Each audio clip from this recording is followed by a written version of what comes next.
It's time for everyone's favorite game show. What type of student are you? Here are your course modalities.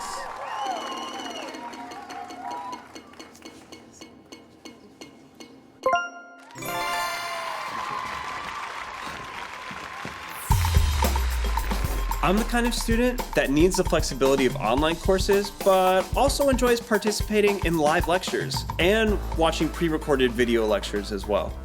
VL and V courses are entirely online and feature extensive video content. The VL course, although entirely online, involves attending scheduled virtual class meetings. VL is a fantastic option for me because I get to be wherever I want, but I still get that real-time interaction between my instructors and my peers. The V course is an even more flexible option. With on-demand video content and no fixed class meetings, I can watch, rewatch, rewind, or skip through videos based on what I need. This is my go-to option because my schedule is packed with a part-time job and other commitments. I still get to access all the online content whenever it suits me best.